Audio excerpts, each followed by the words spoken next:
ओम नमः शिवाय। हर हर महादेव। आज फाल्गुन माह के कृष्ण पक्ष की सप्तमी तिथि और रविवार है। बोलो गणेश जी महाराज की जय हो। एक छोटे से गांव में गणपति भट्ट नाम के एक ब्राह्मण रहते थे। वह वेदों और पुराणों के अच्छे ज्ञाता थे।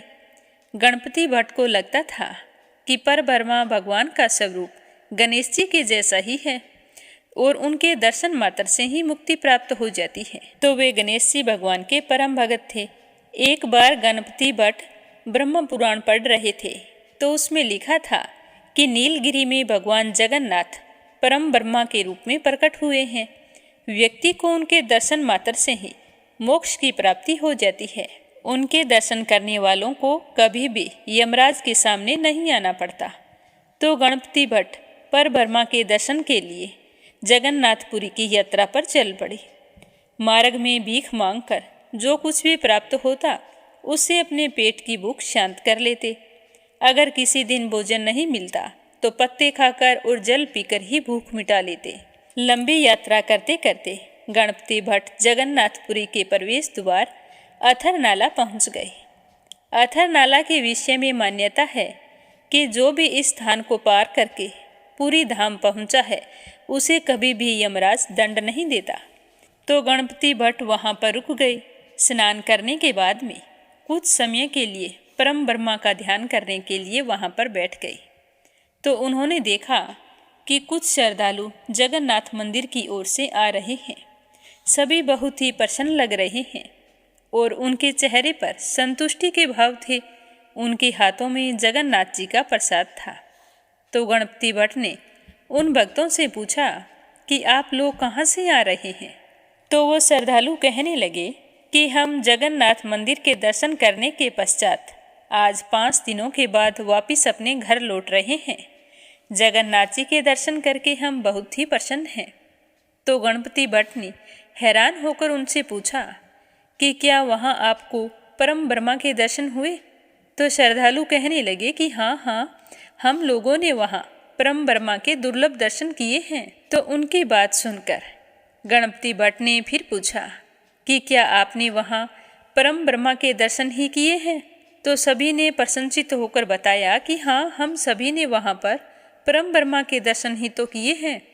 तो गणपति भट्ट विचार करने लगे कि यह कैसे हो सकता है। अगर इन भक्तों ने परम ब्रह्मा के दर्शन किए हैं तो यह लोग अपने घर की ओर वापस कैसे लौट रहे हैं। इनको तो परम ब्रह्मा में विलीन हो जाना चाहिए था।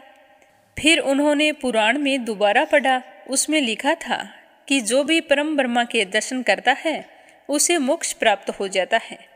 तो फिर यह लोग दर्शन करने के पश्चात अपने घर कैसे लौट सकते हैं। अब गणपति भट्ट का मन मस्तिष्क उस समय भ्रमित हो रहा था।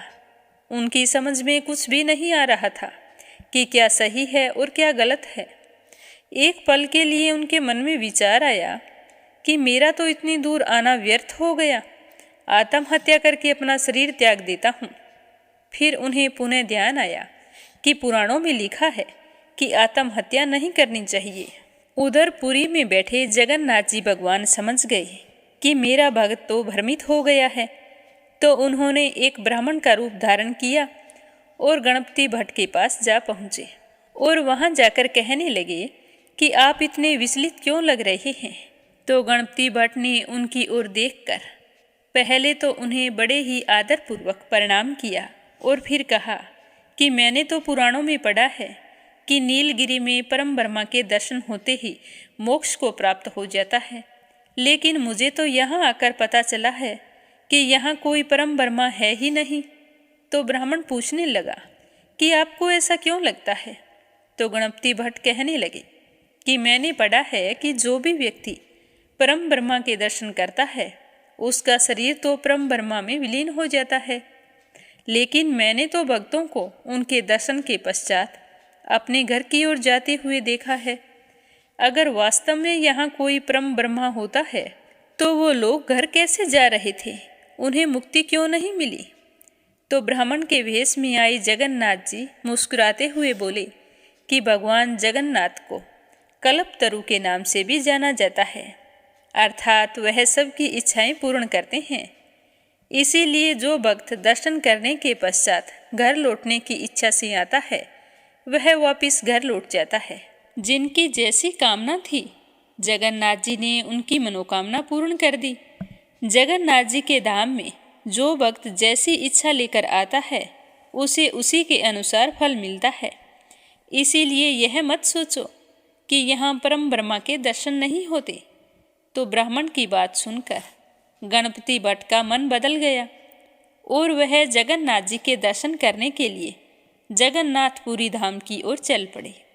जिस दिन गणपति भट्ट जगन्नाथ मंदिर में सिंह द्वार पर पहुँचे उस दिन संयोग से स्नान पूर्णिमा थी। उस समय जगन्नाथ जी बलभद्र और सुभद्रा माता को स्नान मंडप में ले जाकर स्नान करवाया जा रहा था। हजारों की संख्या में भक्त अपने देवता के दर्शन करने के लिए वहां पर आए हुए थे। तो गणपति भट्ट ने भी वहां जगन्नाथ जी के दर्शन किए। गणपति भट्ट का दृढ़ विश्वास गणेश जी पर था। उनका विश्वास था कि परम ब्रह्मा का चेहरा गणेश जी जैसा है। जब उनको जगन्नाथ जी का चेहरा गणेश जी जैसा दिखाई नहीं दिया तो वो उनको बिना प्रणाम किए निराश होकर लौट आए। अपने भक्त को निराश होकर जगन्नाथ भगवान कैसे जाने देते। तो जगन्नाथ भगवान ने उसी रात राजा के एक सेवक को सपने में दर्शन दिए। जगन्नाथ जी भगवान कहने लगे कि मेरा भक्त इतनी दूर से मेरे दर्शन के लिए आया था लेकिन मेरा चेहरा गणेश जी जैसा नहीं था तो वह निराश होकर लौट रहा है। इसीलिए तुम तुरंत जाओ और उसे वापस बुला कर लाओ और उससे बोलो कि वापस आकर गणेश जी मुख के दर्शन करें। तो यह सुनकर राजा का सेवक तुरंत उठा और गणपति भट्ट को ढूंढने के लिए चल पड़ा। गणपति भट्ट बहुत ही उदास होकर जा रहा था तो उसके पास पहुंचकर वह कहने लगा कि आप तो बहुत ही भाग्यशाली हैं। जगन्नाथ भगवान आपको स्वयं दर्शन देना चाहते हैं। अतः आप मेरे साथ पुनः मंदिर चलें जहां आपको परम ब्रह्मा के दर्शन होंगे। जहां भगवान परम ब्रह्मा के रूप में सभी को दर्शन देते हैं और आप वहां से वापस लौट रहे हैं, ऐसे कैसे हो सकता है। चलो आप मेरे साथ भगवान के दर्शन करने के बाद ही जाना। तो गणपति भट्ट कहने लगे कि वहाँ परम ब्रह्मा कहाँ हैं। उनका चेहरा गणेश जी जैसा नहीं है और मेरा दृढ़ विश्वास है कि परम ब्रह्मा का चेहरा गणेश जी के मुख के समान है। मुझे तो उनके चेहरे पर सूंड भी दिखाई नहीं दी। फिर तुम मुझे वापस लौटने के लिए क्यों कह रहे हो। तो मुदिरथ कहने लगे कि आप एक बार दोबारा मंदिर जाएं। आपको इस बार परम ब्रह्मा के स्वरूप में गणेश जी का चेहरा दिखाई देगा। इस तरह राजा के सेवक के बार बार अनुरोध करने पर गणपति भट्ट पुनः मंदिर में गए। इस बार उन्हें भगवान जगन्नाथ और बलभद्र के चेहरे पर एक बड़ी सूंड और सुंदर दंत के दर्शन हुए। तो जिसे देखकर गणपति भट्ट ने प्रसन्न होकर उनकी स्तुति की। गणपति भट्ट परम ब्रह्मा के ध्यान में लीन होकर पृथ्वी पर गिर पड़े और उनकी आत्मा प्रभु में विलीन हो गई। वहां पर उपस्थित भक्त इस बात के प्रत्यक्षदर्शी बने। कहा जाता है कि उसके पश्चात से ही स्नान पूर्णिमा के दिन जगन्नाथ जी का हाथी भेष या फिर गजानन भेष बनाया जाता है। तो ये थी गणेश जी के परम भक्त की कहानी। बोलो गणेश गजानन की जय हो। बोलो सूर्य भगवान की जय हो। एक समय की बात है, सूर्य भगवान की पत्नी राणा दे के मायके से खबर आती है कि राणा दे को मायके बुलवाया है। लेकिन रानी साका तो मायके जाने का बिल्कुल भी मन नहीं था। तो वो सूर्य भगवान से कहने लगी कि मुझे मायके नहीं जाना, मेरा वहाँ पर मन नहीं लगता है।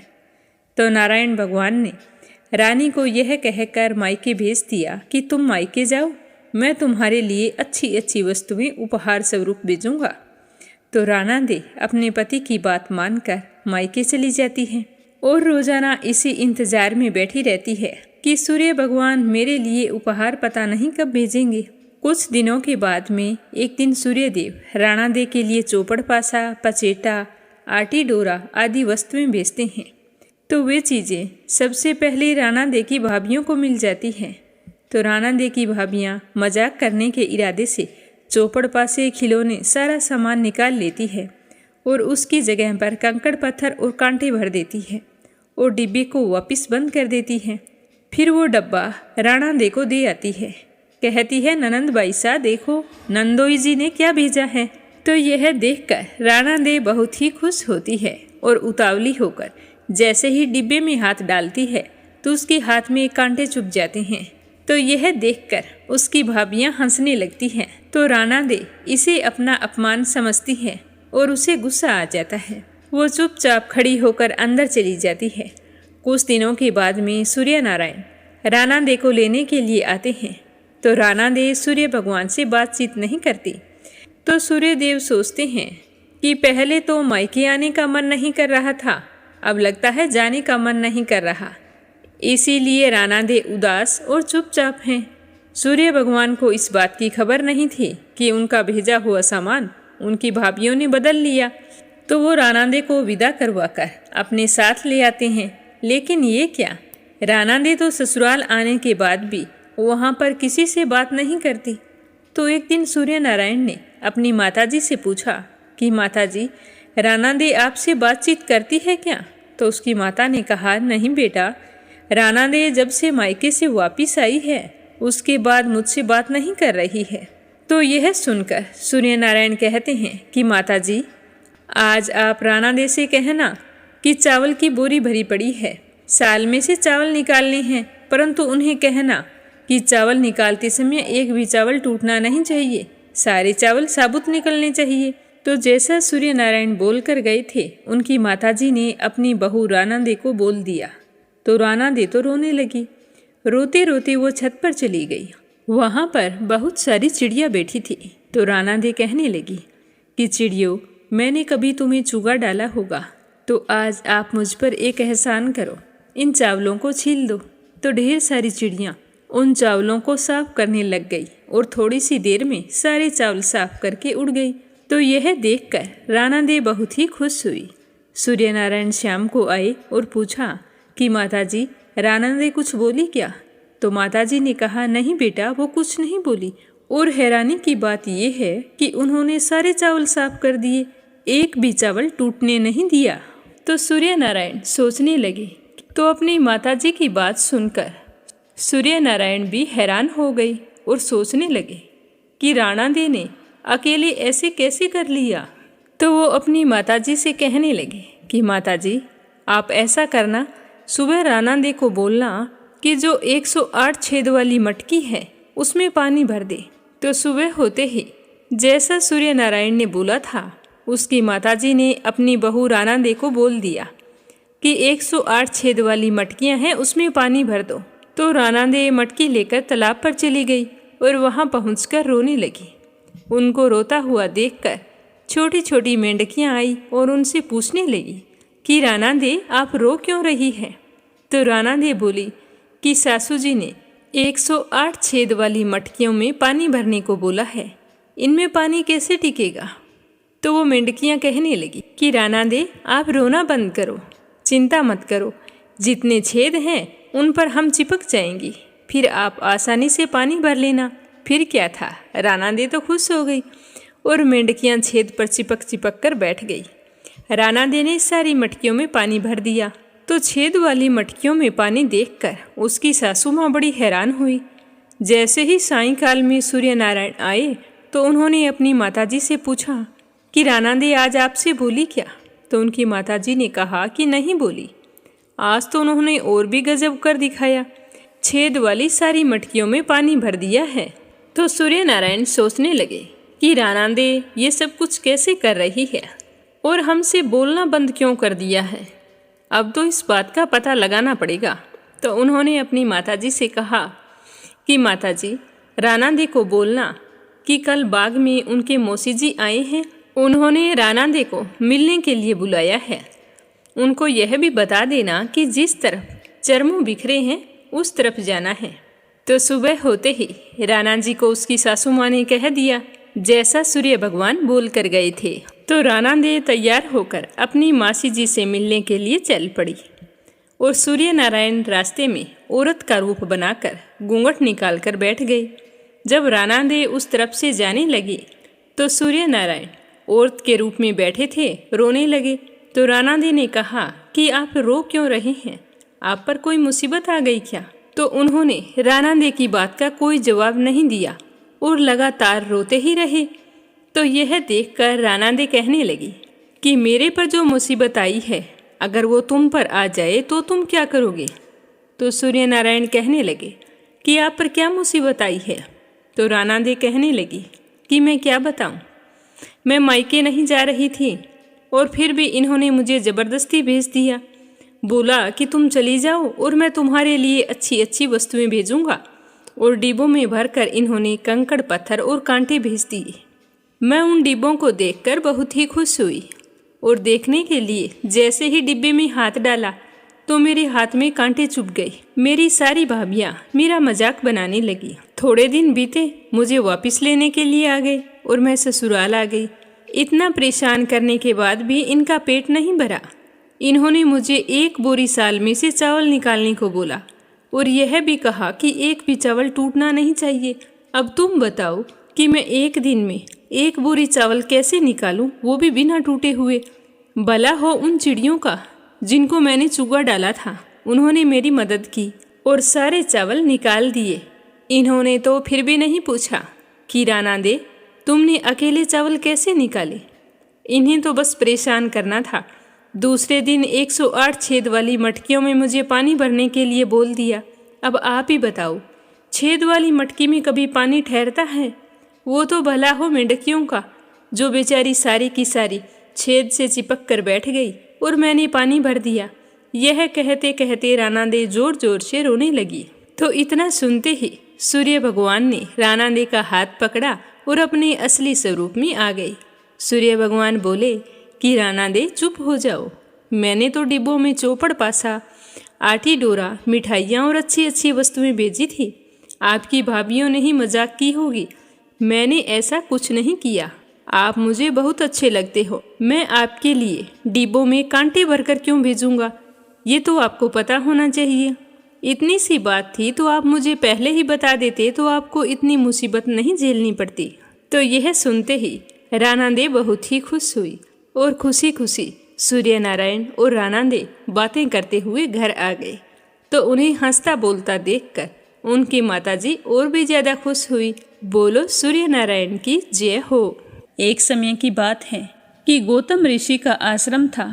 उसके पास एक जल से भरा हुआ खड्डा था। तो एक दिन गौतम ऋषि के शिष्य आए और कहने लगे कि गुरुदेव, हमें आपके खड्डे में से जल चाहिए। तो गौतम ऋषि ने उन्हें जल ले जाने की इजाज़त दे दी।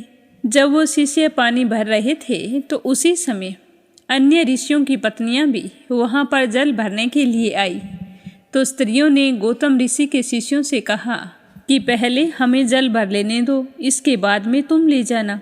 यह बात उन्होंने कुछ कड़वे अंदाज में कही थी, तो जिससे गौतम ऋषि के शिष्यों को इस बात का बुरा लगा और वो बिना जल लिए ही अपने आश्रम को लौट आई।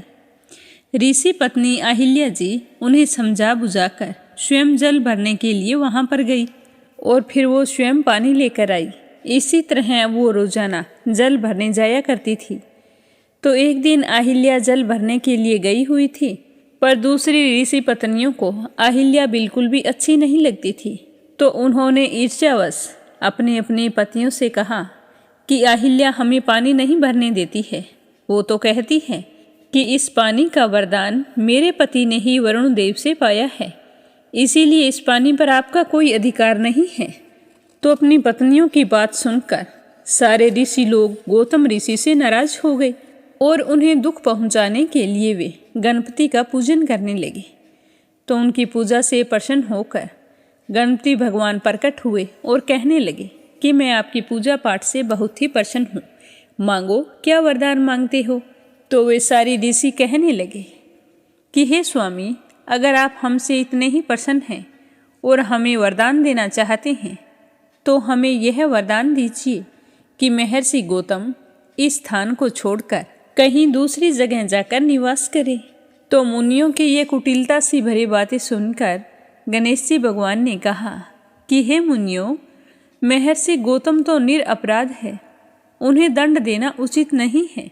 अगर तुमने ऐसा किया तो तुम्हारा अमंगल ही अमंगल होगा। वे तो बड़े परोपकारी जीव हैं। तुम सब उनसे द्वेष रखना बंद कर दो। इससे तो अच्छा ये है कि तुम कोई दूसरा वरदान मांग लो। गणेश जी के बार बार समझाने पर वे ऋषि अपनी बात पर अडिग रहे।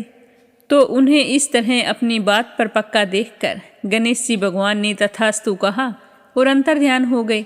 ऋषियों को वरदान देने के पश्चात गणेश जी ने अपने वरदान को सत्य करने के लिए एक निर्बल गऊ का रूप धारण किया और गाय के रूप में गौतम ऋषि ने फसल उगाई थी वहां जाकर फसलों को तोड़ने लगी।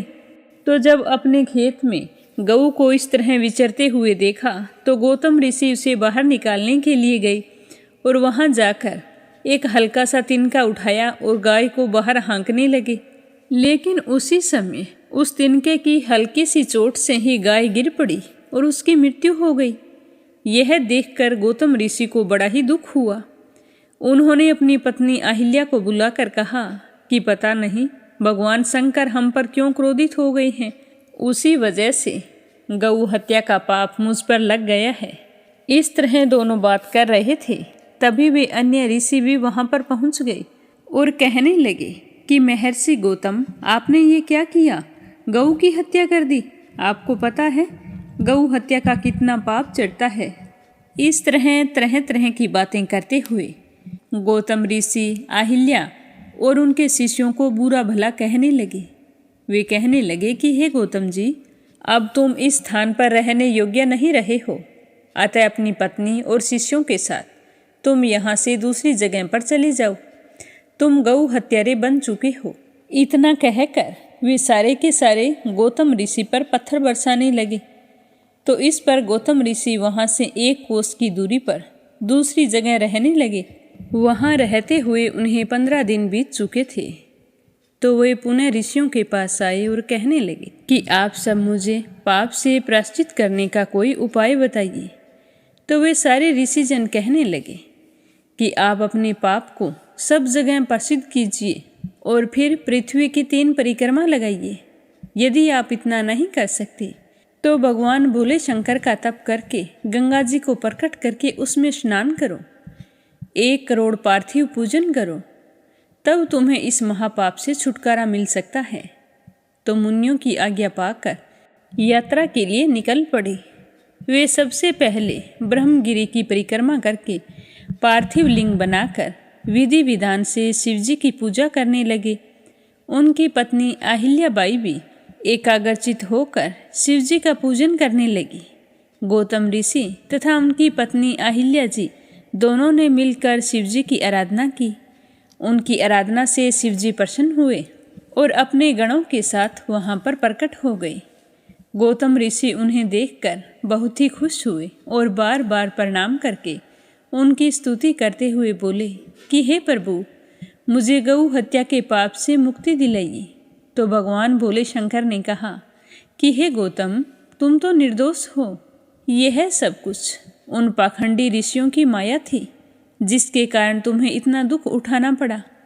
तो यह सुनकर गौतम ऋषि कहने लगे कि उन ऋषियों ने तो मेरे साथ बुरा व्यवहार किया, परंतु मेरे लिए तो यह भलाई का काम हो गया, क्योंकि अगर वो ऐसा ना करते तो मैं तप कभी नहीं करता, और तप ना करता तो मुझे आपके दर्शन नहीं होते।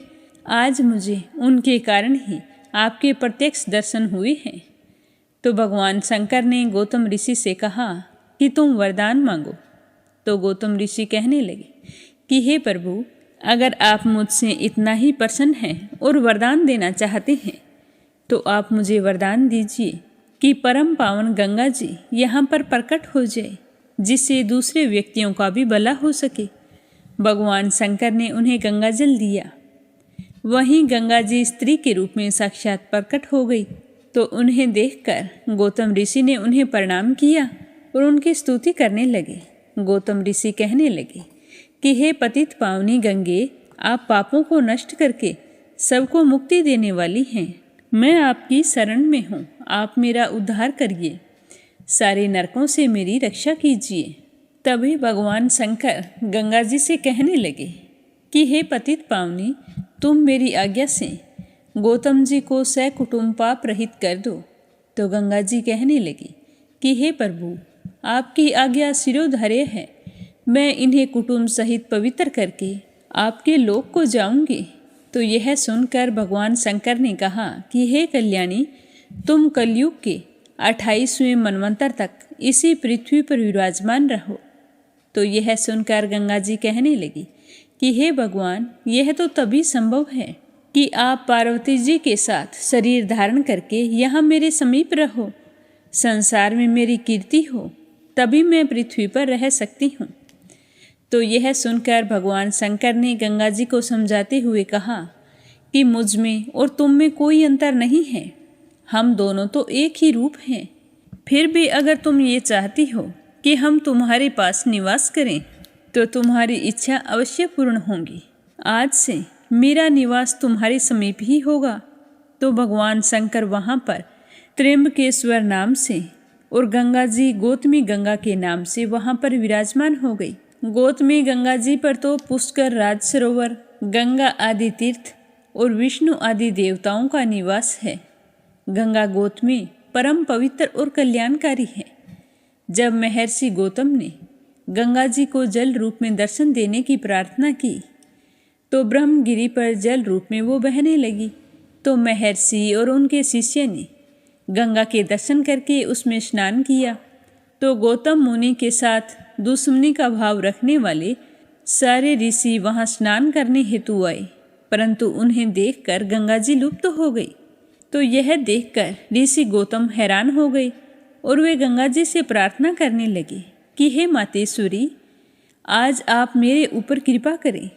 ये जो ऋषि मुनि मेरे विरोधी बनकर बैठे थे, उन्हें आज मेरी तपस्या से दर्शन देकर कृतार्थ करें। तो महर्षि गौतम की प्रार्थना सुनकर आकाशवाणी हुई कि हे मुनिवर, ये मुनिजन दूसरों के उपकारों को मिटाने वाले हैं, ये बहुत ही दुराचारी व्यक्ति हैं। गौतम, वैसे तुम ठीक कह रहे हो, पर ऐसा तभी संभव होगा जब ये अपने पापों का प्रायश्चित करेंगे। इसके बाद ही इन्हें मेरे दर्शन प्राप्त हो सकते हैं।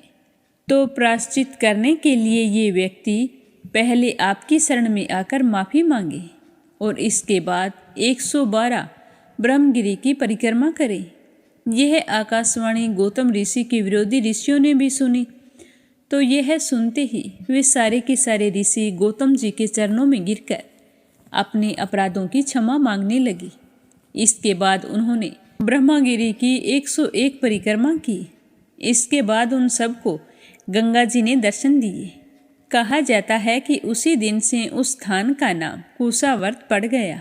इसके बाद शौनक आदि ऋषियों ने सूत जी से पूछा कि गौतम ऋषि ने उन ऋषियों को श्राप दे दिया था, तो इस बात में कितनी सत्यता है, यह हमें बताने की कृपा करें। तो सूत जी कहने लगे कि हे मुनियों, जब बनावटी गाय की हत्या हो गई तो उनके विरोधी मुनियों ने प्रसिद्धि कर दी कि गौतम मुनि ने गौ की हत्या कर दी है। तो यह सुनकर गौतम ऋषि को बहुत ही दुख पहुंचा था और वे शिवजी के भगत थे। तो उन्होंने कहा कि ये गौ तो बनावटी है, फिर भी आपने सब जगह मेरी बात फैलाई है। तो उन्होंने क्रोधित होकर कहा कि मैं तुम्हें श्राप देता हूँ कि हे नीच वृत्ति के ब्राह्मणों, तुम लोग भगवान शिव का पूजन नहीं कर सकोगे और शिवजी के पर्वों से विमुख रहोगे। तो इस प्रकार गौतम ऋषि के श्राप से वे सारे के सारे मुनि लोग शिवजी से विमुख होकर कांची नगरी में निवास करने लगे और गौतम मुनि शिवजी की आराधना में तल्लीन हो गई और फिर भगवान शिव के आशीर्वाद से गौ हत्या के पाप से मुक्ति पाई। बोलो भोले शंकर की जय हो। अब अपने सुनते हैं भागवत कथा का आगे का अध्याय। प्रेम भाव से सुनते रहिए। बोलो श्री हरि विष्णु भगवान के अनंत स्वरूपों की जय हो। श्री सुखदेव जी कहते हैं कि हे राजन, परिमाण और लक्षणों के साथ इस भूमंडल का कुल इतना ही विस्तार है, वो मैंने आपको बता दिया है।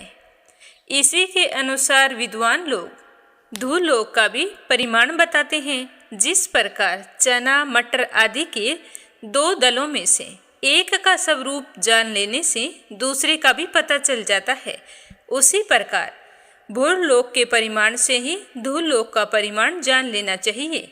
इन दोनों के बीच में अंतरिक्ष लोक है, यह इन दोनों का संधि स्थान है। इसके मध्य भाग में स्थित ग्रह और नक्षत्रों के अधिपति भगवान सूर्य अपने ताप और प्रकाश से तीनों लोकों को तपाते और प्रकाशित करते रहते हैं। वे उत्तरायण, दक्षिणायन और विषुवतः नाम वाली क्रमशः मंद, शीघ्र और समान गतियों से चलते हुए समय के अनुसार मकर आदि राशियों में ऊंचे नीचे और समान स्थानों में जाकर दिन रात को बड़ा या छोटा या फिर सम्मान करते हैं। जब सूर्य भगवान मेष या तुला राशि पर आते हैं तब दिन और रात एक समान हो जाते हैं। जब वृष आदि 5 राशियों में चलते हैं तब प्रति मास रात्रियों में एक एक घड़ी कम होती जाती है और उसी के हिसाब से दिन बढ़ते जाते हैं। जब वृश्चिक आदि 5 राशियों में चलते हैं तब दिन और रात्रियों में इसके विपरीत परिवर्तन होता रहता है। इस प्रकार दक्षिणायन आरंभ होने तक दिन बढ़ते रहते हैं और उत्तरायण लगने तक रात्रियां बढ़ती रहती है। इस प्रकार पंडित जन मानसोतर पर्वत पर सूर्य की परिक्रमा का मार्ग 9,51,00,000 योजन बतलाते हैं।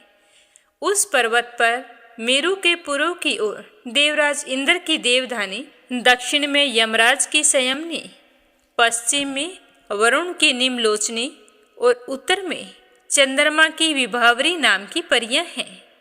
इन परियों में मेरु के चारों ओर समय समय पर सूर्योदय, मध्याह्न, सायंकाल और अर्धरात्रि होते रहते हैं। इन्हीं के कारण संपूर्ण जीवों की प्रवृत्ति या निवृत्ति होती है। हे राजन, जो लोग सुमेरु पर्वत पर रहते हैं उन्हें तो सूर्यदेव सदा मध्यकालीन रहकर ही तपाते रहते हैं। वे अपनी गति के अनुसार अश्विनी आदि नक्षत्रों की ओर जाते हुए मेरु को बाईं ओर रखकर चलते हैं, तो भी सारे ज्योतिर्मंडल को घुमाने वाली निरंतर दाईं ओर बहती हुई प्रवाह वायु द्वारा घुमा दिए जाने के कारण वे उसे दाईं ओर रखकर चलते हुए जान पड़ते हैं। जिस पुरी में सूर्य भगवान का उदय होता है उसके ठीक दूसरी ओर पुरी में वे अस्त होते मालूम होते हैं और जहाँ वे लोगों को पसीने पसीने करके तपा रहे होते हैं उनके ठीक सामने की ओर आधी रात होने के कारण वे उन्हें निद्रावश किए होंगे।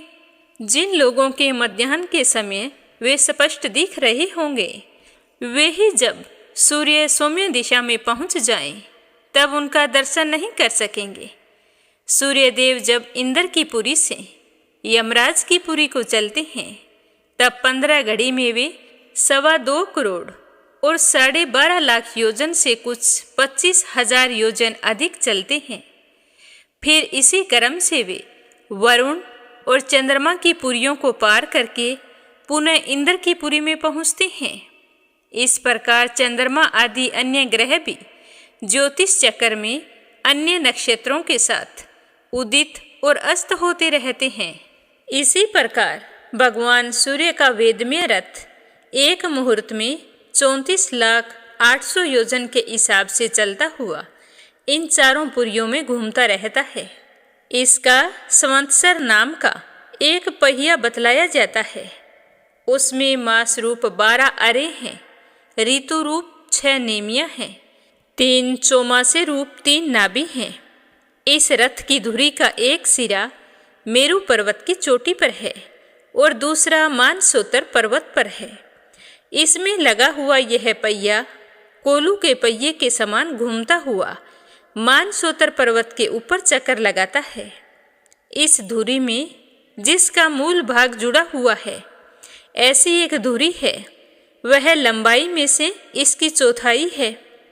उसके ऊपर का भाग तेल यंत्र धुरे के समान ध्रुव लोक से लगा हुआ है।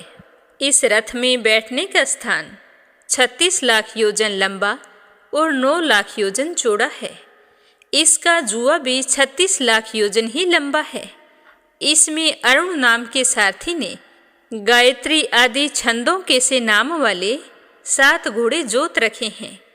वे ही इस रथ पर बैठे हुए भगवान सूर्य को लेकर चलते हैं।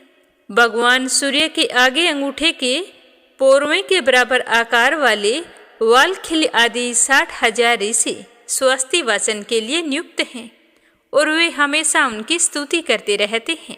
इनके अतिरिक्त ऋषि, गंधर्व, अप्सरा, नाग, यक्ष, राक्षस और देवता भी, जो कुल मिलाकर 14 हैं, किंतु जोड़े रहने के कारण वे जोड़े से 7 गण कहे जाते हैं। प्रत्येक मास में भिन्न भिन्न नामों वाले होकर भी अपने भिन्न भिन्न कर्मों से प्रत्येक महीने में अलग अलग नाम धारण करने वाले आत्म स्वरूप भगवान सूर्य को 2-2 मिलकर उपासना करते हैं। इस प्रकार भगवान सूर्य भूमंडल के 9 करोड़ 51 लाख योजन लंबे घेरे में से प्रत्येक क्षण में 2002 योजन की दूरी तय कर लेते हैं। तो यह सुनकर राजा परीक्षित कहने लगे कि हे भगवान, आपने जो कहा है कि यद्यपि भगवान सूर्य राशियों की ओर जाते समय मेरु और ध्रुव को दाईं ओर रखकर चलते मालूम होते हैं, किंतु वस्तुतः उनकी गति दक्षिणावर्त नहीं होती, तो इस विषय को हम किस प्रकार से समझें? आप मुझे विस्तार से बताइए। तो श्री सुखदेव जी कहने लगे कि हे राजन, जैसे कुम्हार के घूमते हुए चाक पर बैठकर उसके साथ घूमती हुई चींटी आदि की अपनी गति उससे भिन्न ही है, क्योंकि वह भिन्न भिन्न समय में उस चक्कर के भिन्न भिन्न स्थानों में देखी जाती है, उसी प्रकार नक्षत्र और राशियों से उपलक्षित काल चक्कर में पड़कर ध्रुव और मेरु को दाईं रखकर घूमने वाले सूर्य आदि ग्रहों की गति वास्तव में उनसे भिन्न होती है, क्योंकि वे काल भेद से अलग अलग राशि और नक्षत्रों में दिखाई पड़ते हैं। वेद और विद्वान लोग भी जिनकी गति को जानने के लिए उत्सुक रहते हैं, वे साक्षात आदि पुरुष भगवान नारायण ही लोकों के कल्याण और कर्मों की शुद्धि के लिए अपने वेदमय विग्रह काल को 12 मासों में विभक्त कर वसंत आदि 6 ऋतुओं में उनके यथा योग्य गुणों का विधान करते हैं। इस लोक में वर्णाश्रम धर्म का अनुसरण करने वाले पुरुष वेदत्रिय द्वारा प्रतिपादित छोटे बड़े कर्मों से इंद्र आदि देवताओं के रूप में और योग के साधनों से अंतर्यामी रूप में उनकी श्रद्धा पूर्वक आराधना करके सुगमता से ही परम पद प्राप्त कर सकते हैं।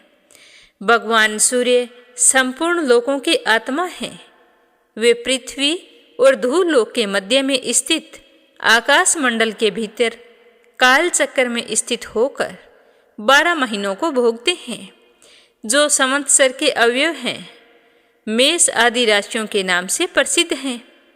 इनमें से प्रत्येक मास चंद्रमा से शुक्ल और कृष्ण 2 पक्ष का, पितामह से 1 रात और 1 दिन का तथा सौरमान से 2.25 नक्षत्र बताया जाता है। जितने काल में सूर्यदेव इस संवत्सर का 6ठा भाग भोगते हैं, उसका वह अवयव ऋतु कहा जाता है। आकाश में भगवान सूर्य का जितना मार्ग है, उसका आधा वे जितने समय में पार कर लेते हैं, उसे एक अयन कहते हैं, तथा जितने समय में वे अपनी मंद, तीव्र और समान गति से स्वर्ग और पृथ्वी मंडल के साथ पूरे आकाश का चक्कर लगा जाते हैं, उसे अवान्तर भेद से संवत्सर, परिवत्सर, ईडावत्सर, अनुवत्सर अथवा वत्सर कहते हैं। इसी प्रकार सूर्य की किरणों से 1 लाख योजन ऊपर चंद्रमा है।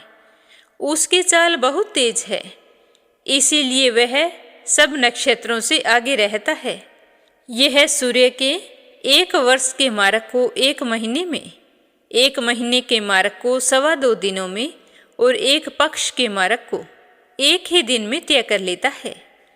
यह कृष्ण पक्ष में क्षीण होती हुई कलाओं से पितृगण और शुक्ल पक्ष में बढ़ती हुई कलाओं से देवताओं के दिन रात का विभाग करता है तथा 30-30 मुहूर्तों में 1-1 नक्षत्र को पार करता है। अन्नमय और अमृतमय होने के कारण यही समस्त जीवों का प्राण और जीवन है। ये जो 16 कलाओं से युक्त मनोमय, अन्नमय, अमृतमय पुरुष स्वरूप भगवान चंद्रमा है, ये ही देवता, पितर, मनुष्य, भूत, पशु पक्षी, सरीसृप और वृक्ष आदि समस्त प्राणियों के प्राण का पोषण करते हैं। इसीलिए इन्हें सर्वम्य कहते हैं। चंद्रमा से 3 लाख योजन ऊपर अभिजीत के साथ 28 नक्षत्र हैं। भगवान ने इन्हें काल चक्र में नियुक्त कर रखा है, अतः ये मेरु को दाईं ओर रखकर घूमते रहते हैं। इनमें 2 लाख योजन ऊपर शुक्र दिखाई देता है। यह सूर्य की शीघ्र, मंद और समान गतियों के अनुसार उन्हीं के समान कभी आगे तो कभी पीछे, कभी साथ साथ रहकर चलता है। यह वर्षा करने वाला है, इसीलिए लोगों को प्राय सर्वदा अनुकूल ही रहता है।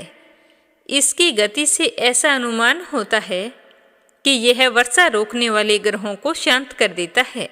शुक्र की गति के साथ साथ बुध की भी व्याख्या हो गई। शुक्र के अनुसार ही बुध की गति भी समझ लेनी चाहिए।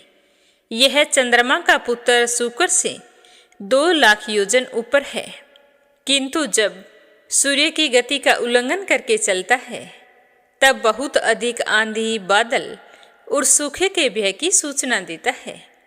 इससे 2 लाख योजन ऊपर मंगल है। यह यदि वक्र गति से ना चले, एक एक राशि को 3-3 पक्षों में भोगता हुआ 12 राशियों को पार करता है। यह अशुभ ग्रह है और प्राय अमंगल का सूचक होता है। इसके ऊपर 2 लाख योजन की दूरी पर भगवान बृहस्पति जी रहते हैं। ये यदि वक्र गति से ना चले तो एक एक राशि को एक एक वर्ष में भोगते हैं। ये प्राय ब्राह्मण कुल के लिए अनुकूल रहते हैं। गुरु बृहस्पति जी से 2 लाख योजन ऊपर शनैश्चर दिखाई देते हैं। ये 30-30 महीने तक एक एक राशि में रहते हैं, अतः इन्हें सब राशियों को पार करने में 30 वर्ष लग जाते हैं। ये प्राय सभी के लिए अशांतिकारक हैं। इन सब के ऊपर 11 लाख योजन की दूरी पर कश्यप आदि सप्त ऋषि दिखाई देते हैं। ये सब लोगों की मंगल कामना करते हुए भगवान विष्णु जी के परम पद ध्रुवलोक की प्रदक्षिणा किया करते हैं। इस तरह बताते हुए श्री सुखदेव जी कहने लगे कि हे राजन, सप्त ऋषियों से 13 लाख योजन ऊपर ध्रुवलोक है। इसे भगवान विष्णु जी का परम पद कहते हैं। यहाँ उत्तानपाद के पुत्र परम भगवत भक्त ध्रुव जी विराजमान हैं। अग्नि, इंद्र, प्रजापति कश्यप और धर्म, ये सब एक साथ अत्यंत आदरपूर्वक इनकी प्रदक्षिणा करते रहते हैं। अब भी कल्प पर्यंत रहने वाले लोग इन्हीं के आधार स्थित हैं। इन सब के बारे में मैं आपको पहले भी बता चुका हूँ।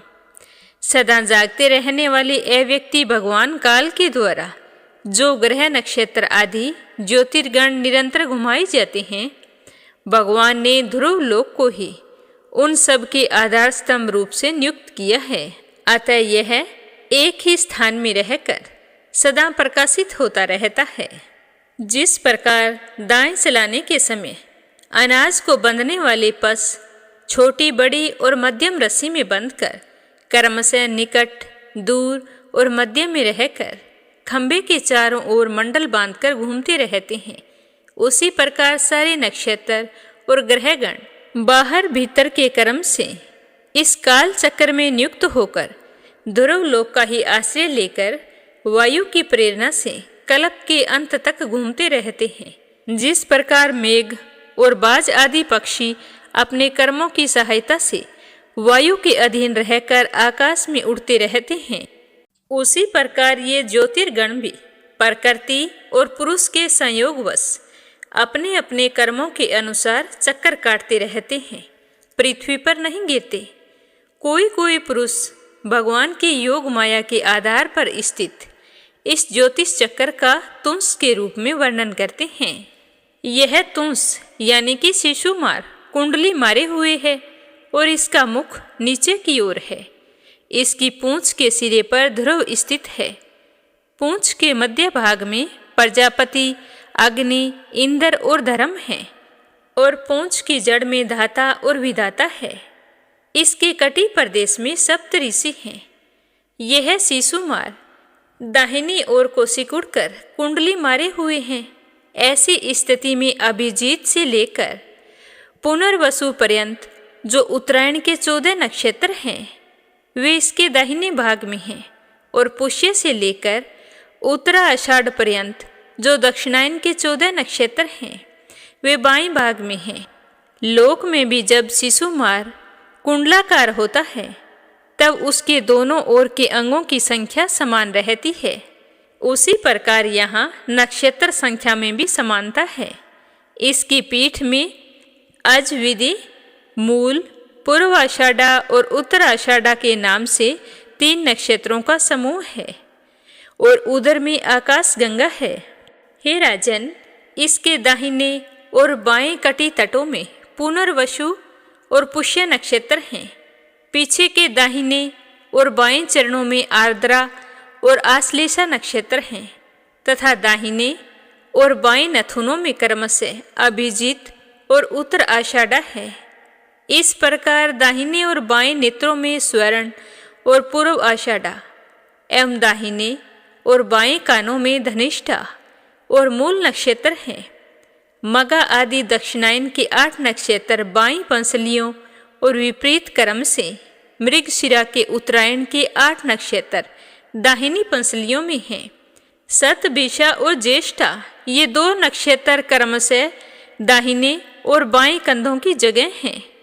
इसके ऊपर की थूथनी में अगस्त्य जी, नीचे की ठोड़ी में नक्षत्र रूप यम, मुखों में मंगल, लिंग प्रदेश में शनि, कुक्षे में बृहस्पति, छाती में सूर्य, हृदय में नारायण, मन में चंद्रमा, नाभि में शुक्र, स्तनों में अश्विनी कुमार, प्राण और अपान में बुध, गले में राहु, समस्त अंगों में केतु और रोमों में संपूर्ण तारागण स्थित है। हे राजन, यह भगवान विष्णु का सर्वदेवमय स्वरूप है। इसका नित्य प्रति सायंकाल के समय पवित्र और मौन होकर दर्शन करते हुए चिंतन करना चाहिए, तथा इस मंत्र का जप करते हुए भगवान की स्तुति करनी चाहिए। संपूर्ण ज्योतिर्गणों के आश्रय काल चक्कर स्वरूप सर्वदेव अधिपति परम पुरुष परमात्मा का हम नमस्कार पूर्वक ध्यान करते हैं। ग्रह, नक्षत्र और ताराओं के रूप में भगवान का आदि देविक रूप प्रकाशित हो रहा है। वह तीनों समय इस मंत्र का जप करने वाले पुरुषों के पाप ताप को नष्ट कर देता है। जो पुरुष सुबह, दोपहर और सायंकाल के समय इस आदि देविक स्वरूप का नित्य प्रति चिंतन और वंदन करता है तो उसके सारे पाप ताप तुरंत ही नष्ट हो जाते हैं। आज की कथा को यहीं पर विराम देते हैं। कल की कथा में अपने सुनेंगे जन्म और कर्मों का वर्णन, तो नित्य नियम से सुनते रहिए। भागवत कथा सुनने का बहुत ही अधिक पुण्य फल प्राप्त होता है। कहते हैं कि इसका प्रभाव ऐसा है कि इसके शब्द जहाँ तक गूंजते हैं वहाँ तक की भूमि पवित्र हो जाती है। तो रोजाना श्रद्धा भाव से सुनते रहिए। बोलो विष्णु भगवान की जय हो। अब अपने सुनते हैं श्री कृष्ण भगवान के स्वरूप लड्डू गोपाल की कहानी। श्री कृष्ण जी को लड्डू गोपाल के नाम से भी जाना जाता है। श्री कृष्ण भगवान के इस बाल स्वरूप की सेवा बच्चे की तरह की जाती है। लड्डू गोपाल की प्रतिमा के एक हाथ में लड्डू है। यह उनका बाल स्वरूप बहुत ही सुंदर और प्यारा है। भगवान श्री कृष्ण के मनमोहक स्वरूप के पीछे एक सच्ची कहानी है। तो आज इसी कहानी में अपने जानेंगे कि श्री कृष्ण भगवान का नाम लड्डू गोपाल कैसे पड़ा। पौराणिक कथा के अनुसार ब्रिज की भूमि पर श्री कृष्ण के परम भक्त कुंभन दास रहते थे। कुंभन दास हमेशा से ही ठाकुर जी की भक्ति में लीन रहते थे। कुंभन दास का एक बेटा था, उसका नाम था रघुनंदन। रघुनंदन बहुत ही सरल और भोले स्वभाव का था। एक दिन कुंभन दास को नगर में कीर्तन के लिए बुलावा आया तो कुंभन दास पहले तो अपने श्री कृष्ण की भक्ति को छोड़कर जाना नहीं चाहते थे, पर उन लोगों के बार बार कहने पर कुंभन दास मान तो गए, पर सोचने लगे कि मैं कीर्तन के लिए चला जाऊंगा तो पीछे से ठाकुर जी की सेवा कौन करेगा। तो उन्होंने अपने बेटे रघुनंदन को बुलाया और कहा कि बेटा, मैं तो कीर्तन के लिए जा रहा हूँ, तुम ऐसा करना ठाकुर जी को भोग लगा देना, उसके बाद ही स्वयं भोजन करना। इस तरह सारी बात समझाकर कुंभन दास कीर्तन करने के लिए चले गए। अपने पिताजी के जाने के बाद में रघुनंदन ने खाने से भरी थाली श्री कृष्ण भगवान की मूर्ति के सामने रख दी। रघुनंदन इतना बोला था कि वह तो सोच रहा था कि भगवान श्री कृष्ण स्वयं आएंगे और अपने हाथों से खाना खाएंगे, लेकिन भगवान तो नहीं आए। थाली तो वैसे ही भरी की भरी पड़ी थी। तो थोड़ी देर बाद रघुनंदन आया और देखकर रोने लगा। रो रो कर श्री कृष्ण भगवान से कहने लगा कि भगवान आप भोजन कर लीजिए, मेरे पिताजी कहेंगे पहली बार कोई काम कह कर गया था, वो भी तुमसे हुआ नहीं। तो इस तरह रघुनंदन भगवान श्री कृष्ण से बार बार प्रार्थना करने लगे। तो उस भोले बालक की बात सुनकर भगवान श्री कृष्ण ने बाल रूप धारण किया और थाली का सारा भोजन खत्म कर दिया। जब कुंभन दास घर आए तो अपने बेटे से पूछा कि बेटा भगवान को भोग लगा दिया? तो वह हंसकर कहने लगा, हाँ पिताजी, मैंने भगवान श्री कृष्ण को भोग लगा दिया है। तो कुंभन दास कहने लगा कि बेटा प्रसाद चढ़ाया था तो मेरे लिए कहाँ रखा है? तो वह भोला रघुनंदन बड़े ही भोलेपन से कहने लगा कि पिताजी आज तो ठाकुर जी ने सारा भोजन खा लिया। तो अपने बेटे की बात सुनकर कुंभन दास को लगा कि शायद उसका बेटा रघुनंदन खुद ने खा लिया होगा और बचने के लिए भगवान का नाम ले रहा है। तो इस तरह कुंभन दास जब भी कीर्तन करने के लिए जाते तो अपने बेटे को श्री कृष्ण को भोग लगाने के लिए कह जाते। रोजाना भोग का प्रसाद नहीं बचता। जब लौट कर कुंभन दास आता और अपने बेटे से प्रसाद के बारे में पूछता तो वह कहता कि भगवान जी ने तो सारी थाली साफ कर दी। तो एक दिन कुंभन दास ने खूब सारे लड्डू बनाए और थाली भरकर रख दी। अपने बेटे को कह दिया कि बेटा तुम भगवान को भोग लगा देना। यह कहकर कुंभन दास वहां से चले गए। थोड़ी देर बाद आकर किवाड़ के पीछे छुपकर बैठ गए और देखने लगे कि सच्चाई क्या है। मेरा बेटा झूठ बोल रहा है, आज तो मैं उसकी झूठ पकड़ कर ही रहूंगा। तो उस दिन भी यही हुआ। रघुनंदन ने लड्डुओं से भरी थाली को मंदिर में रखा और भगवान से कहा कि आओ भगवान भोजन कर लो। तो श्री कृष्ण भगवान ने अपना बाल रूप बनाया और लड्डू खाने लगे। जब कुंभन दास ने स्वयं श्री कृष्ण को बाल रूप में देखा तो वो तो हैरान रह गए। तो वे दौड़कर दर्शन करने के लिए पास चले आए। उस समय श्री कृष्ण भगवान के हाथ में लड्डू था और दूसरे वाले हाथ का लड्डू मुख में जाने ही वाला था। तो वे एकदम से जड़ हो गए। इसी घटना के बाद में उनकी इसी रूप में पूजा की जाती है। श्री कृष्ण भगवान के इस बाल स्वरूप को लड्डू गोपाल के नाम से जाना जाता है। जो भी मनुष्य सच्ची श्रद्धा से कोई भी मनोकामना लेकर लड्डू गोपाल की पूजा करता है तो उसकी मनोकामना जरूर पूर्ण होती है। बोलो लड्डू गोपाल की जय हो, बोलो बांके बिहारी की जय हो, बोलो कृष्ण कन्हैया की जय हो। अब अपने सुनते हैं लपसी और तपसी की कहानी। बोलो लपसी तपसी की जय हो। बहुत पुराने समय की बात है। एक गांव में एक ब्राह्मण परिवार रहा करता था। उसमें पति पत्नी के अलावा उनके 2 बच्चे थे। एक बेटा था, एक बेटी थी। ब्राह्मण दंपति बहुत ही सरल स्वभाव के थे। समय मिलने पर प्रभु का स्मरण किया करते थे। उनकी बेटी बहुत ही संस्कारी और सुशील थी, लेकिन उनका बेटा आवारा किस्म का था। वह कोई काम धाम नहीं करता और ना ही कभी अपने माँ बाप का कहना मानता था। समय के साथ दोनों बहन भाई बड़े हो गए। बहन की शादी कर दी गई, पर भाई का वही हाल था। उसके माँ बाप ने उसे समझाया कि बेटा अब हम वृद्ध हो चले हैं, तुम कोई काम किया करो, लेकिन उस पर उनकी बातों का कोई असर नहीं होता था। तो एक दिन ब्राह्मणी अपने पति से कहने लगी कि स्वामी आप बिल्कुल काम छोड़ दीजिए। जब घर में कुछ भी नहीं होगा तो यह अपनी जिम्मेदारी समझेगा और काम पर लग जाएगा। तो ब्राह्मण ने दूसरे दिन से काम पर जाना छोड़ दिया। तो यह देखकर उनके बेटे ने कोई काम नहीं किया और चोरी करने चला गया। आते जाते राहगीरों को लूट लेता और उसी से अपने घर का गुजारा किया करता था। तो उसकी लूटने और चोरी करने की आदत से सारे गांव वाले उसे लपसी कहने लगे। तो लपसी की इस हरकत से उसके माँ बाप बहुत ही दुखी रहते थे, पर वह किसी की सुनने के लिए तैयार नहीं था।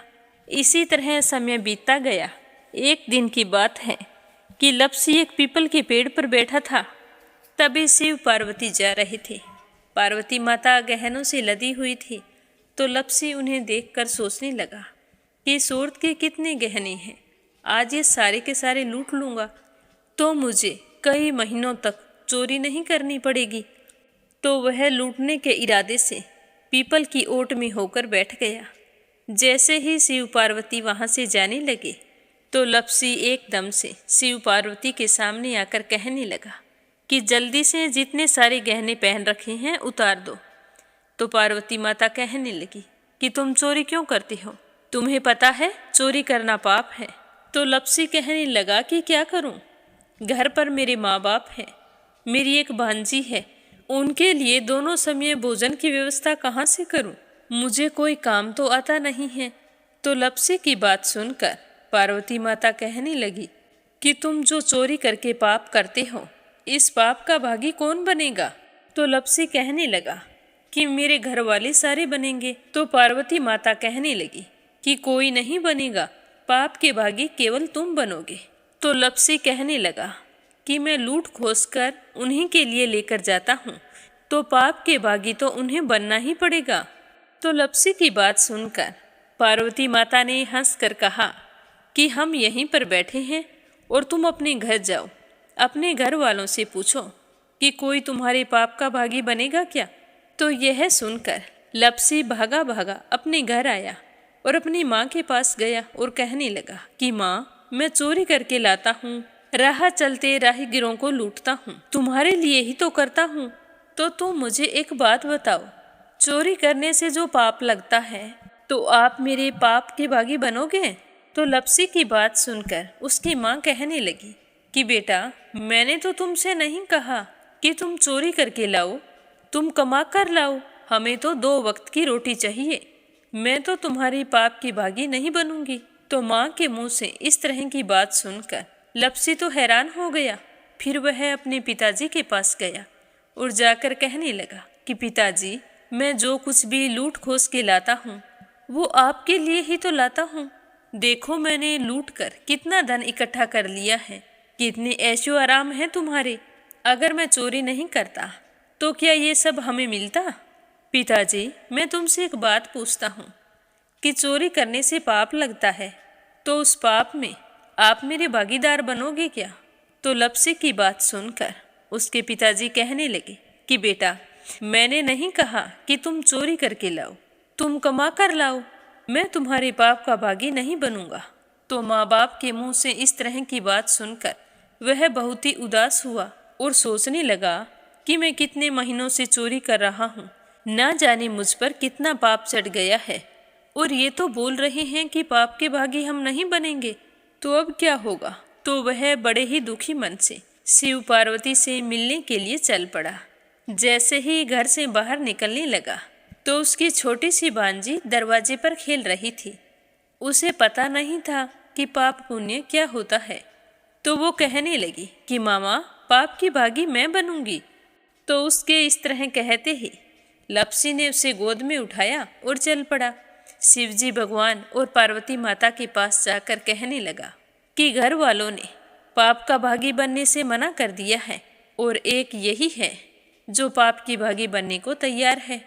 फिर लप्सी बड़े ही दीन स्वर में कहने लगा कि हे भगवान, मैं समझ गया हूँ कि चोरी करना पाप है। आज तक जो मैंने काम किया वो बहुत ही गलत था, लेकिन अब मैं इसका प्रायश्चित करना चाहता हूँ। अब तुम ही बताओ, मुझे मेरे पापों से मुक्ति कैसे मिलेगी। तो उसकी बात सुनकर शिव पार्वती बहुत ही खुश हुए और लप्सी को कच्चे सूत का एक छोटा सा गोला देते हुए कहा कि लप्सी, ये सूत लो और इस पीपल के चारों ओर परिक्रमा लगाओ। जब यह सूत समाप्त हो जाएगा तब तुम्हारे सारे पाप नष्ट हो जाएंगे। तो यह सुनकर लप्सी बहुत ही खुश हुआ। सोचने लगा कि छोटा सा गोला है, अभी लपेट कर घर चला जाऊंगा, उसके बाद में कभी कोई पाप नहीं करूंगा। फिर उसने अपनी बांजी को कंधे पर बैठाया और पीपल की परिक्रमा लगानी शुरू कर दी। अब भगवान का वह सूत खत्म कहाँ होने वाला था। लपसी चक्कर लगाता गया पर वह सूत खत्म नहीं हुआ। चक्कर लगाते लगाते 1 महीने, 6 महीने, साल, पूरे 12 साल बीत गए पर वह सूत खत्म नहीं हुआ। 12 साल बाद एक बार फिर शिव पार्वती जी वहाँ से गुजर रहे थे तो पार्वती माता ने कहा कि स्वामी चलो लपसी को चलकर देखते हैं। तो शिवजी कहने लगे, वो चोरी करने वाला, लूटने वाला कब का चला गया होगा। तो पार्वती माता कहने लगी कि नहीं स्वामी, चलकर देखने में क्या जाता है, चलो एक बार देखते हैं। तो शिव पार्वती जी जैसे ही पीपल वृक्ष के पास आए तो देखा कि लपसी तो अब भी चक्कर लगा रहा है। वहाँ चारों ओर गहरी खाई हो गई है और लपसी की बड़ी बड़ी दाढ़ी, मूंछें, नाखून बढ़ गए हैं। तो यह देखकर पार्वती माता ने कहा कि देखो स्वामी, आप तो कह रहे थे कि वो कब का ही चला गया, देखो इसके मन में सच्ची भक्ति है। तो पार्वती की बात सुनकर शिवजी ने कहा कि चलो अभी देख लेता हूँ। तो यह कहकर शिवजी ने एक सोने का कड़ा लपसी के आगे फेंक दिया। तो लपसी ने झट से उसके ऊपर पैर कर लिया। फिर अचानक से उसका ध्यान शिव पार्वती जी की ओर गया तो वो हाथ जोड़कर कहने लगा कि भगवान, अब तो मेरे पाप समाप्त हो गए होंगे, आप मुझे यहाँ से जाने की आज्ञा दीजिए। आपका यह सूत अभी तक खत्म नहीं हुआ है। तो शिवजी भगवान ने कहा कि तुम्हारे पाप कर्म भी अभी तक पूरे नहीं हुए हैं। तो शिवजी की बात सुनकर लपसी कहने लगा कि भगवान, मुझे पूरे 12 वर्ष हो गए हैं आपकी भक्ति करते करते और अब भी आप मुझ पर शक कर रहे हैं। तो शिवजी ने कहा कि अपना पैर उठाओ। तो जैसे ही लपसी ने अपना पैर उठाया तो उसके पैर के नीचे सोने का कड़ा था। तो यह देखकर लपसी शर्मिंदा हो गया और कहने लगा कि प्रभु, गलती हो गई, मुझे माफ़ करो, आगे से मैं ऐसी गलती कभी नहीं करूँगा। तो शिवजी कहने लगे कि नहीं लपसी, तुम्हारा पाप ऐसे पूरा नहीं हो सकता। अब तुम्हें 12 वर्ष तक और इसी तरह परिक्रमा करनी होगी, उसी के बाद तुम्हारे पाप समाप्त होंगे। यह कहकर शिव पार्वती वहाँ से चले गए और वह फिर से पीपल के पेड़ की परिक्रमा करता रहा। करते करते 12 साल बीत गए। 12 साल बाद में शिव पार्वती जी वहाँ पर आए तो उन्होंने देखा कि आज भी वो वहीं पर चक्कर लगा रहा है। तो शिवजी ने फिर उसके सामने सोने की अंगूठी फेंकी पर उसने कोई ध्यान नहीं दिया। तो शिवजी भगवान प्रसन्न होकर कहने लगे कि हे लपसी, आज से तुम मेरी तपस्या करके तपसी बन गए हो। मैं तुम्हें वरदान देता हूँ कि तुम अपने जीवन में सारे सुखों को प्राप्त करेगा। और तूने 24 बरस तक मेरी भक्ति की है, इसका फल भी तुझे अवश्य मिलेगा। जो भी औरत गाय और कुत्ते की रोटी नहीं बनाएगी, उसका पुण्य फल तुम्हें मिलेगा। आंगन लीप कर दहलीज नहीं लीपेगी तो उसका पुण्य फल भी तुझे ही मिलेगा। अगर हमारे घर की बहन बेटी को हम सूट, तीवल या साड़ी भेंट स्वरूप देते हैं तो साथ में मोली का धागा और कुछ रुपये नहीं देंगे तो उसका पुण्य फल भी तुम्हें ही मिलेगा। अगर कोई दिए से दिया जलाएगा तो उसका पुण्य फल भी तुम्हें ही मिलेगा। अगर व्रत और पूजा पाठ में सारी कहानी सुन ले और तुम्हारी कहानी ना सुने तो उसका पुण्य फल भी तुम्हें ही मिलेगा। कहा जाता है कि तभी से सुबह पहली रोटी गाय की और सुबह की अंतिम रोटी छोटी बनाई जाती है और शाम को अंतिम रोटी बड़ी बनाई जाती है जो कुत्ते की होती है। और दिए से दिया भी नहीं जलाया जाता और घर की बहन बेटियों को सूट और तीवल के साथ भेंट स्वरूप कुछ रुपए भी जरूर दिए जाते हैं। और उसी दिन से हर व्रत कथा के बाद में लपसी तपसी की कहानी जरूर सुनी जाती है। और कथा समाप्त होने पर कहा जाता है कि लपसी का फल लपसी को मिले, तपसी का फल तपसी को मिले। हमारी पूजा पाठ का, हमारे व्रत का और हमारी कहानी का पुण्य फल हमें मिले। बोलो लपसी तपसी की जय हो। तो ये थी लपसी और तपसी की कहानी। लपसी तपसी 2 भाई नहीं थे। लपसी और तपसी एक ही आदमी का नाम था। लूट कर लाता था, इसीलिए उसे लपसी के नाम से पुकारते थे और फिर भगवान की तपस्या करने के कारण उसे तपसी के नाम से जाना जाने लगा। बोलो लपसी तपसी की जय हो। अब अपने सुनते हैं कथा सुनने वाले प्यारे श्रोताओं के नाम। आज का पहला कमेंट है अपराजिता मीना श्रीवास्तव नेपाल से। दूसरा है संजय, सोनिया, हिताक्षी, दीपेश, मयंक हरियाणा से। और तीसरा है परमेश्वरी रघुवीर सिंह दिल्ली से। नीलम जायसवाल हैदराबाद से। संजना राजपूत अहमदाबाद से। श्रीमती शर्मा अलीगढ़ से। रजनी बड़ोला उत्तराखंड से। सरला रानी करणपुर से। आशा शर्मा, विष्णु, ज्योति, अंशु भीलवाड़ा से। शीला सिन्हा, मीरा श्रीवास्तव, ममता श्रीवास्तव, माला छम्मा, मनोज जौनपुर से।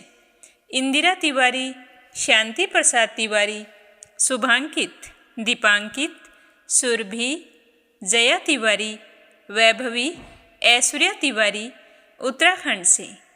रवि सैनी, सीमा सैनी मलियाना से।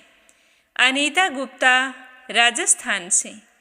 श्रीमती यशोदा उड़ीसा से। धनीराम धर्मशाला हिमाचल प्रदेश से। कमला गुरुग्राम से। श्रीचंद यादव गया बिहार से। सीमा जोशी, रवि कुमार जोशी दिल्ली से। उषा शर्मा राजस्थान से। निर्मला सिसोदिया दिल्ली से।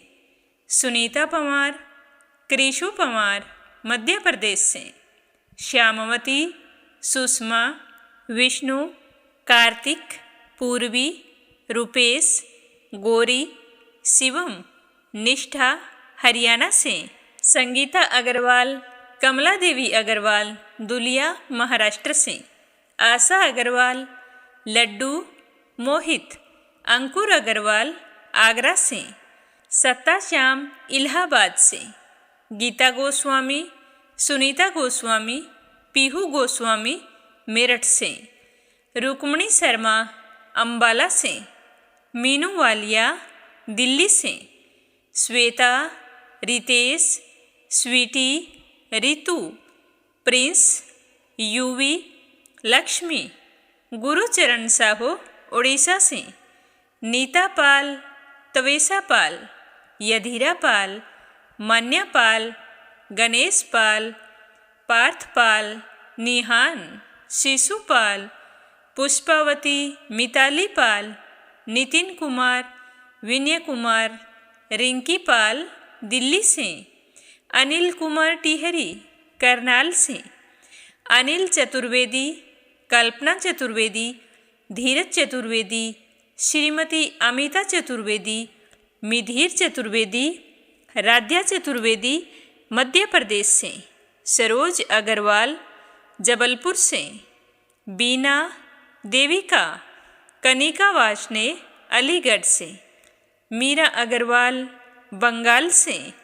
संजीव कंसल, कविता कंसल, हितेश कंसल, आरुष कंसल, रानी कंसल मुजफ्फरनगर से। दिल्ली बहादुर भंडारी, सरिता भंडारी, नम्रता भंडारी, सूरज भंडारी नेपाल से। शोभा कुंवर पुरोहित अहमदाबाद से। सुदेश नागपाल करनाल से। विमला नेपाल से। बीनू मेहरा दिल्ली से। चंद्रकांता दिल्ली से। मंजू चौधरी भीलवाड़ा से। कोमल निर्मल मुंबई मीरा रोड से। रेखा धर्मेंद्र शर्मा जयपुर से। निर्मला पांचाल करनाल से। सुदेश शर्मा बीके शर्मा लुधियाना से। दीपिका यादव रायपुर से। पूनम यादव करेली से। शांताबेन वाघेला गुजरात के मंडल से।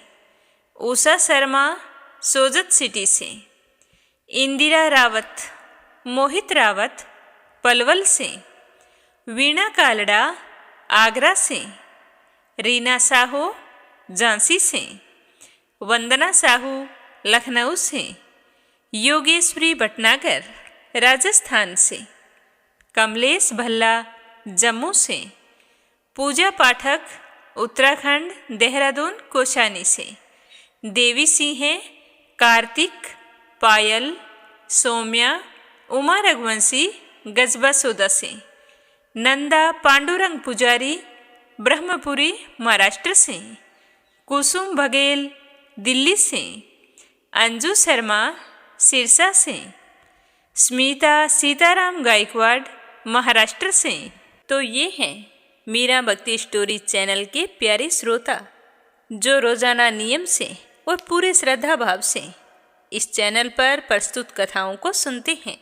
आप सभी पर श्री हरि का आशीर्वाद सदैव बना रहे और आपकी हर मनोकामना पूर्ण हो। ओम नमः शिवाय। हर हर महादेव।